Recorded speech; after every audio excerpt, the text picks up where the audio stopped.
Hello and welcome. This is Lisa Jones, and you are listening to the Exploring Death podcast. Hello, it's Lisa Jones on the Exploring Death podcast, and today I have with me Lisa Smartt. She is the author of the book, Words at the Threshold. She's a linguist, educator, poet, and the founder of the Final Words Project, which is an ongoing study devoted to collecting and interpreting the mysterious language at the end of lives. Lisa co-facilitates workshops about language and consciousness with Raymond Moody at universities, hospices, and conferences around the United States. You can visit her online at finalwordsproject.org. Welcome, Lisa. Hi, hello. Good to see you, Lisa. Great to see you. This book about the words that the subtitle is What We Say as We Are Nearing Death, I find is so important for people to read. And I just found it so moving, and not only just because it's such an important piece of work, but because personally I've experienced this, with my husband. So let's talk about how you got started on even discovering this idea of studying the words of people's, as they're nearing their death. I'm a linguist. I love language, and my whole life has been defined by my interest in language. And before I encountered the circumstances that brought me to this research, I worked with adults who had dyslexia, and they had trouble coding language, and I worked with them on how they process information to help them read and write better.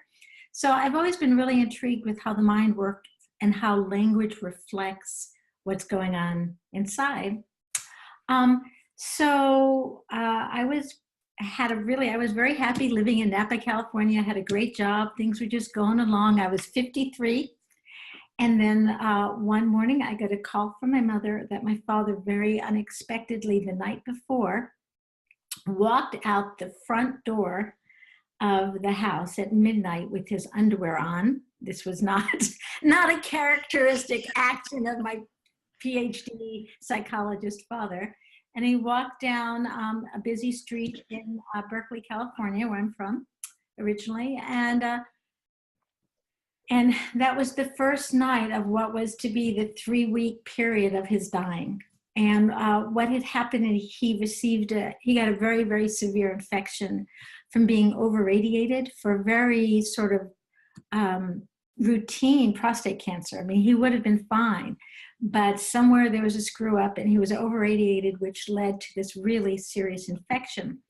And so that night, as he was walking down the street and the cops stopped him, here's this gentleman in the middle of winter, walking almost naked, he said, "Yeah, I'm looking for the big art show. My wife is having a big art exhibit and I got to bring these boxes to her." He had no boxes in his hands and there was no art exhibit.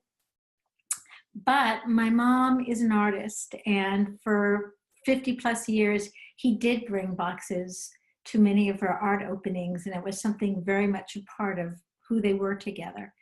So this big announcement of some big event was actually, and I didn't know it then, foreshadowing that there was a big event coming. My father was getting ready to die, and in 3 weeks he would be passing on.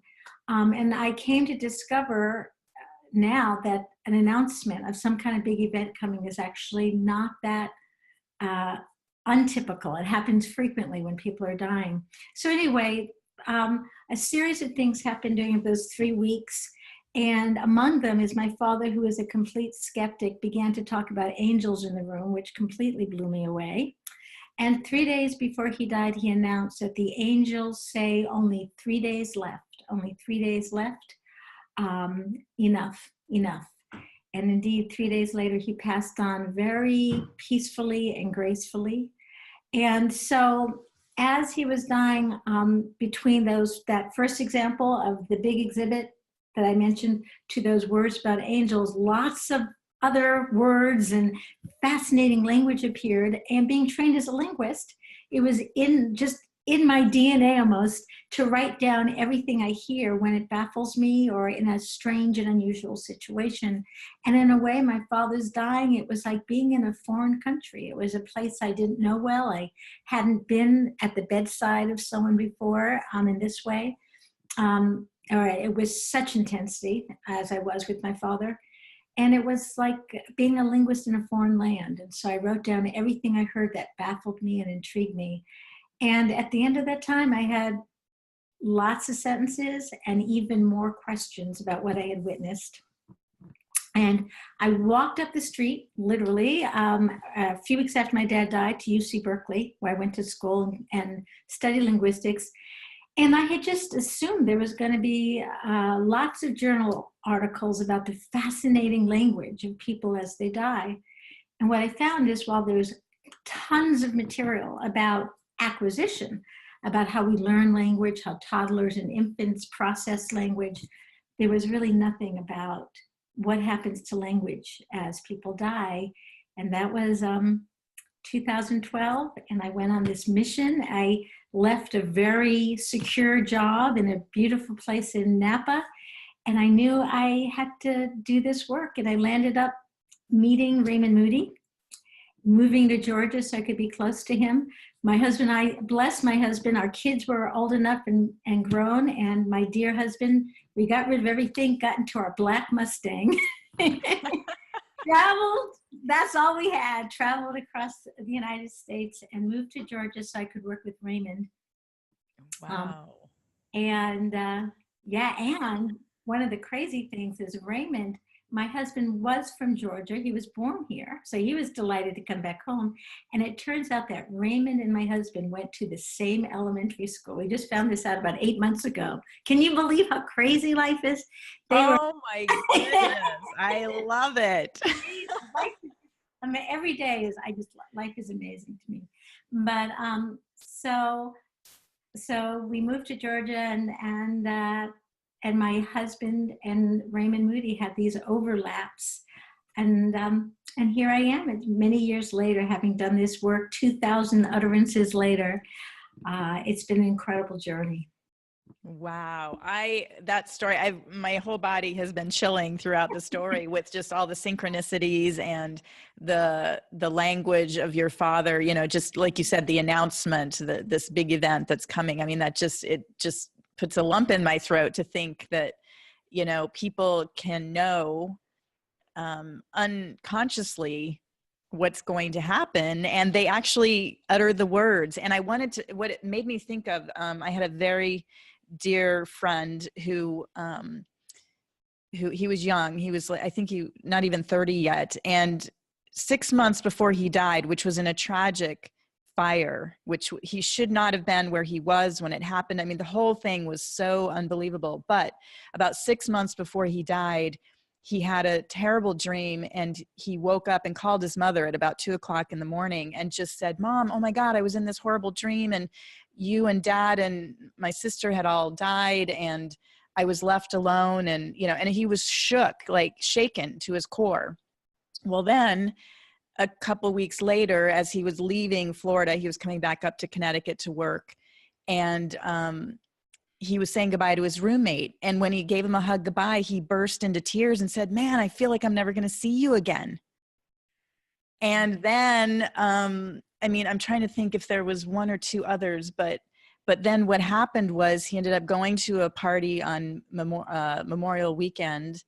And instead of getting an Uber home because he had been drinking, some fellow friends that, he didn't really even know them, but they were nearby, and they said, "Well, why don't you just sleep on our couch tonight? And then in the morning, we'll go back together and get our car and you can go home." And he's like, "Great."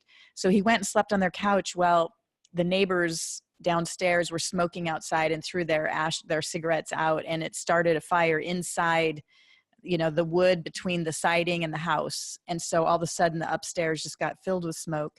And it was so tragic. So he died. And then the woman whose house he was staying at, she and her husband got out, and then she remembered, "Oh my God, there's that kid that's sleeping on our couch." She went back in, and she ended up dying as well. So it was such a tragic story. But what really shook me, or what really piqued my interest was when I was talking to his mother at the funeral, and she was telling me these stories about him having these precognition, verbalized dreams and expressions with other people. And I would just love your thoughts on that, because I mean, I know you were studying maybe more people that were in hospital settings. I don't know if you've done any studies of people that have died and heard these stories, you know, after the fact. It's something I have heard a fair amount, because in the research I did, I would approach people who lost loved ones, and they would share the transcripts with me. And many of them would give me the kind of the whole story, right, of the person's passing on. And so frequently there were indications as if the person knew. And one example was this young a teenager. She was 17, so there would be no indication she was going to be dying at all. And she wrote this amazing poem. I don't remember the exact words, but something about, you know, I'm going back to infinity, or, you know, something really just very enigmatic and mysterious. And she left it on the refrigerator when she left to go see her boyfriend, you know, to just drive over to see her boyfriend, and never came home again. So, you know, there are many stories like that. And even with my father, there were those words 3 weeks before he passed on, but 6 months before, he was on vacation, and a photographer friend said, "Hey, Morty, write something on your hand to tell us a little bit about you." And he wrote visitor. And he said, "I'm just visiting this planet." You know, so it was sort of, but I hear stories like this from other people as well. And it does seem, you know, one person, while he was with his minister, said, he was like talking to someone that the minister couldn't see, which happens frequently, but he was nodding his head and said, okay, I understand, just 21 years this time, just 21 years. And the more I hear, the more I really do have a sense, and we hear this from near-death experiences also, that there really does seem to be some clear date, or, you know, it does seem we have some kind of predestiny about when we're going to die. I wouldn't have believed that 5 or 6 years ago, but the more people I speak to and the more I hear, it does seem to be true. It's so interesting. And as you're talking, things are just clicking off in my mind about hearing these situations as well. In fact, the Sandy Hook incident, where so many children were killed in that awful shooting, one of the mothers said that the little boy, there were those words that you put on the refrigerator, just those little tiny words. And apparently, I'll have to look it up, but, you know, he left a message. It was either there or on something. It was something similar, like he'd written something on the windshield, or I don't know exactly. I'm going to find out what it was. But so that was interesting. And then I just finished reading this book called Solve for Happy. And it's written by Mo Gaudet, who's the chief business officer of Google. And he talks a lot about how he created this formula to be happy. And he said it never came in more handy than when his son unfortunately died unexpectedly. It was a medical problem, or a medical, you know, mistake. But in the book, he talks about how his son kind of was leaving all of these little messages, you know, talking to people before he died. So, wow, I feel like just you and I talking here is just blowing my mind open with where, you know, it's all around us, and yet we're so unaware. Is that what you find? And yes, and what happens, like so many times, you know, once the veil is lifted, you then start seeing it everywhere. Right. And it's given me this sense that there's like this big web that we're a part of. And I mean, one of the best parts for me about doing this research is I've lost a lot of my fear about things. I mean, of course, I still get anxious about stuff, you know, of course, but the kind of deep fear I used to have about, and not feeling connected, there's a sense of connection. And I would have, if you had asked me 10 years ago, well, would the death of your father bring you closer to life and to a sense of faith, I would have looked at you like you were crazy. How could death have anything to do with feeling more connected to the web of life? But that's exactly what it has done. And because I love language, language has been the way in for me. It's through people's words and through the stories around language that has confirmed for me or affirmed or inspired in me the sense of connection that we have. So yeah. Wow, I love it. The one thing that's running through my mind though is, so people are uttering these words that are kind of foreshadowing, right, what's going to happen. And yet I am a real proponent of planning, getting ready for your death, not only doing your will and your estate and your healthcare proxy and talking to your family about what you want and what you don't want. So I'm just in my mind thinking, oh my gosh, so if you feel this urge to start talking about planning for those things, is that like a foreshadowing? Like, I mean, to me, this is, I've got to like sort that out because it's so important to be proactive on all those issues. But I also don't want people to feel like, oh my God, I must be, foreshadowing my death now. I know it's sort of like intuition. Once you realize you have intuition and then suddenly you have that feeling about the airplane, okay, should I board that airplane? Like, is this fear or is this really, am I really being intuitive right now? And, then I think with time, as we develop our intuition, we really get to know the difference between the thought about it and I've noticed for me that kind of pure intuition, there's almost no thought attached to it. I'm not aware of it. It's just so automatic. And but it is funny. I have a friend who has certain indications to him that he was passing on. And because he's in this field, so he knows, but it almost like he began to like create a story in his head about it. And it's fine, so we're thinking beings. We have this. That's right. I think I love what you said. It's a fear thought. That's what it is. So, I mean, if you haven't planned, if you haven't done your will or your estate planning or healthcare proxy, go out and get it done, because this is a thought that you're thinking about. It's not like, oh my God, should I do it or shouldn't I? I mean, yeah, you have to do it. It's just a part of being on this physical planet and being kind to your loved ones and not leaving them hanging. Exactly. No, that's really true. That is really true. Yeah, it is. Yeah, I'm sorry. Go ahead. Oh, no, go ahead.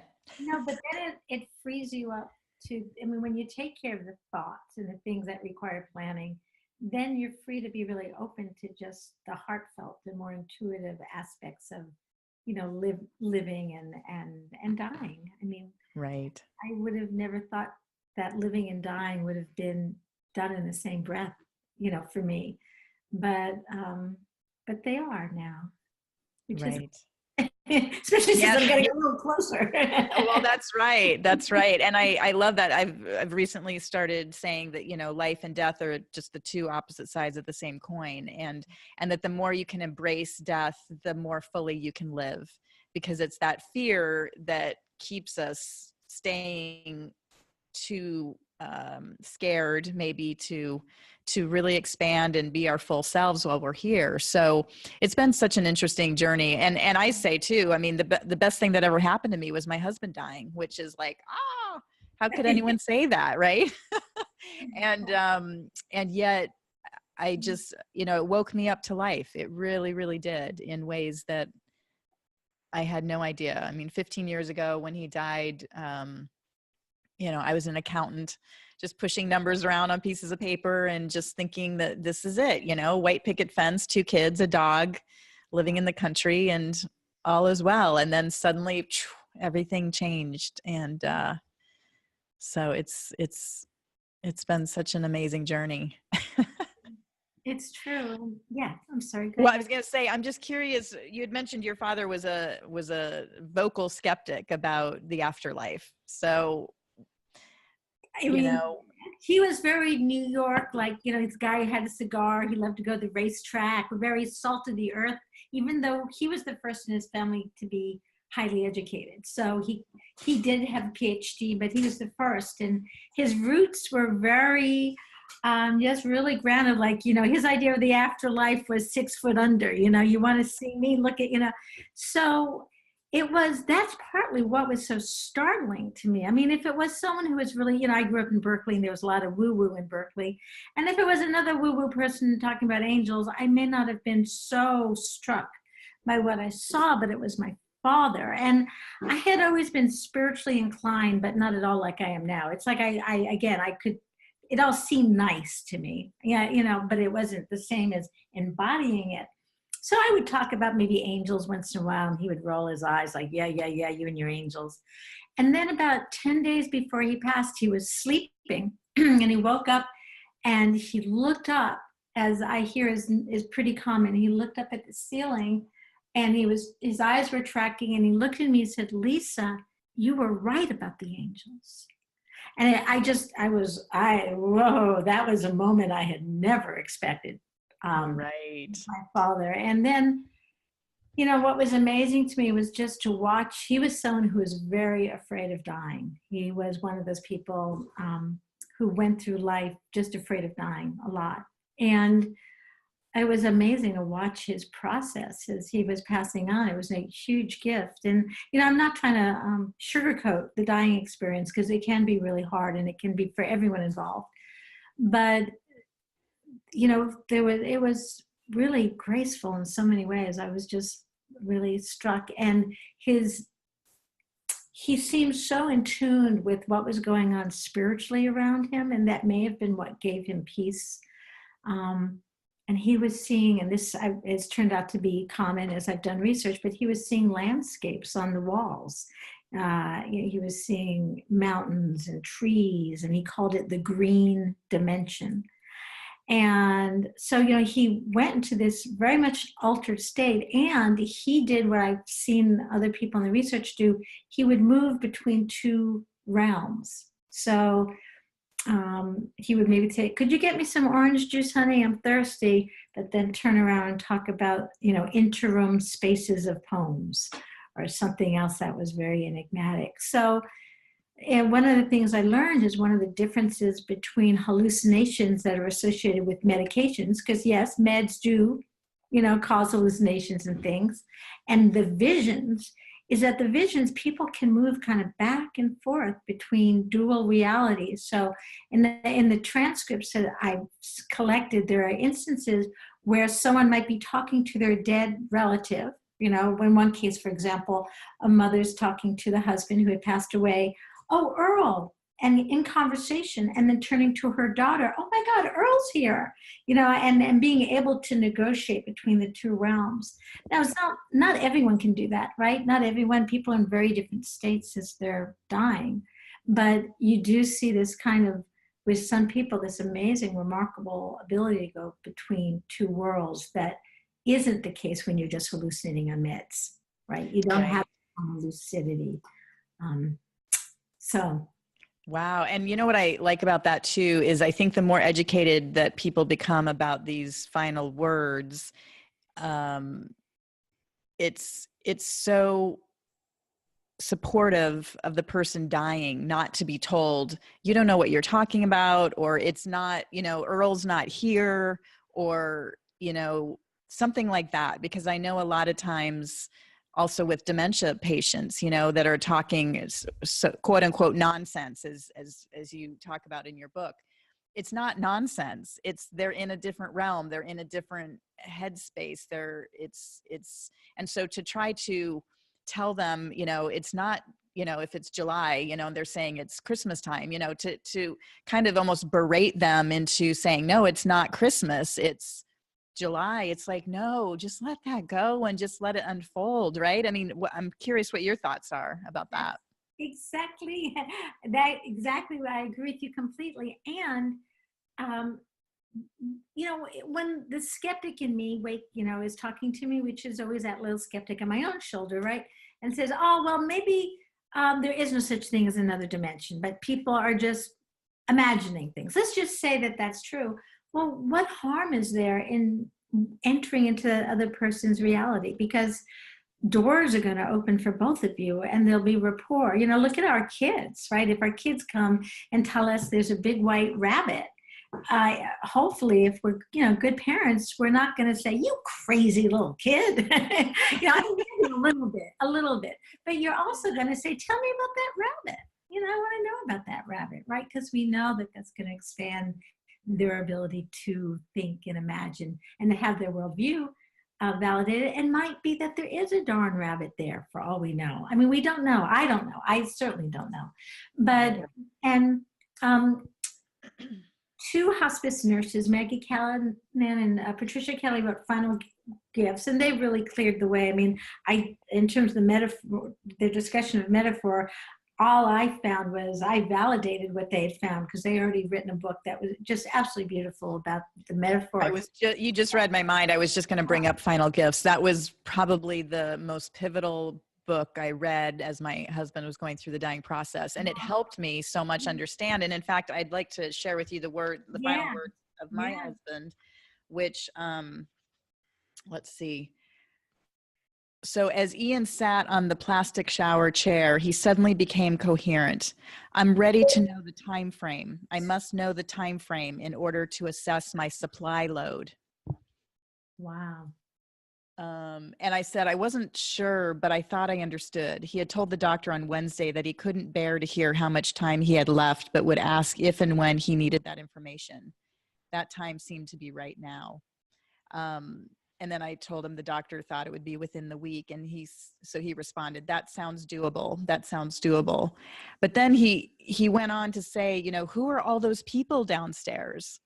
And it was only his mom and his brother, that was it. And then there were a couple more where he kept talking about seeing a path, like, it was almost like a train, but it wasn't a train. I don't know. But again, in your book, you talk about it was so similar, some of the words that were used, which again, it almost makes you wonder, is there a language specific to this transition? Like you said, it's like speaking a foreign language. It's like English plus or something. Yeah, it's true. And I love the way you say plus, because so many people walk into it saying it's English minus, it's right. less than the language that we are accustomed to. And what I found with the words at the threshold, every type of language exists. It's highly metaphoric, it's paradoxical, it's nonsensical, it's enigmatic, it's dreamlike. And what's so intriguing to me is at the time that we would think the mind is the least capable of being creative and productive and complex and engaging, actually we see some really complex things going on. And we're seeing metaphor. We're seeing people telling stories about wanting to get on the train. Starting 3 weeks before they die, they start doing a story. And if you track what people say every day, you see that there are these running narratives sometimes that if there's no consciousness, if we're just brains only, how can a dying brain be capable of the things that people see and say as they're passing on? So it's very compelling, and the language is just so rich. I mean, we know we have metaphor. We also see paradoxical, the things that sound on the surface very, like my father said, something like introductory offer, store closing down. What, Daddy? What are you talking about? But we know about the language of near-death experiences is very paradoxical. So, for example, someone may die, may have died and come back, and they'll say, "I never felt as alive as when I was dead." Now that's a paradox. That makes no sense. Out of the realm of language, that makes sense. That's not, and yet that's a very real experience for those people, right? So the language of the threshold has many different forms of expression, like paradoxical, self-contradictory language, that is very compelling and is, as you said, as if it were its own linguistic environment. And that's what really intrigued me as I heard my father as he was passing on, because there were so many things he said that, so for example, my dad says to me, "Oh, honey, there's so much so in sorrow." And on the surface, it's like, that doesn't make sense, Daddy. And yet it does, like poetry does. It makes sense. So, those states of being as human beings that make a lot of sense, like love in many ways makes no sense. That is for sure. Isn't that for sure? And so a lot of the language of end of life has that quality of something very enigmatic and magical if you suspend disbelief, if you step away from everything being literal language and literal reality. And I'm convinced now that, you know, this reality that we live in is a very valid and wonderful reality, but it's not all we are. And I don't know if I would have said that 10 years ago, but I really feel that now. Wow, that's powerful. And I can agree, in my shared death experience, it felt more real to me than this world feels, which seems crazy. How could that possibly be? And yet, who knows? It was in that other world, that other realm, that I think, like I said, I'm always the first one to say, I don't know for sure. This was what my experience was. So you believe what you want, but you know, I'm convinced there's something beyond this world. Yeah, well, you know, I've shared death experiences, I think, are going to be sort of the next centerpiece of our discussions in the year or two ahead. There's one book I know is that's coming out soon that's very exhaustive research into shared death experiences, and they are the real deal. I mean, people are having the kinds of experiences it sounds like you had, even though they're not having near-death experiences, but something as compelling for people. And you had mentioned the crowded room, and, you know, about having the crowded room. And when my father was dying, I was living in Napa and he was in Berkeley. I think it's about an hour away, 60, 70 miles away. And I woke up one night, maybe about 2 weeks before, no, maybe less than that, actually, a little more than a week again. Anyway, before he was passing, I woke up at 3:15 in the morning. I remember seeing the red on the clock and the digital clock. And I said to my husband, God, it just feels thick in here. Like there are people in here. You know, I just felt, and I looked up, it was almost like I saw swirls in the air. You know what I mean? Like, I don't know, it was just sort of, it was very distinctive. So I thought, gosh, I wonder if my dad's dying now, because if I'm just feeling something unusual. And my husband, you know, very typically, all right, honey, go back to sleep, whatever. You know, I'm sure your mother will give you a full report tomorrow. She hasn't called you. I'm sure your dad's fine. So the next day I went to go visit, as I did every day after work. And I said, so how's dad? And she said, you know, he's hanging in there. And but he had a really strange experience last night about 3:15. He woke up and he started talking about all the people in the room. And he said, it's so crowded here. I don't have time to talk to all these people. You know, so, you know, again, I don't know much about your shared death experience, but I imagine that on some level you had the kind of experience I had, where logically it makes no sense that I should have the experience of a crowded room while, you know, my father had it. And so these are the things, again, that has created for me this sense that we are held together in some kind of web. And I have no idea how it all works. Yeah, I know, right? I guess we're not supposed to know is the whole point. I think if we were supposed to know, we wouldn't be here in the first place. We've all agreed to forget or something. Well, I would love to pull some cards and see what the cards say about this this language. What do you think? I'd love it. Let's do it. All right. Let's see here.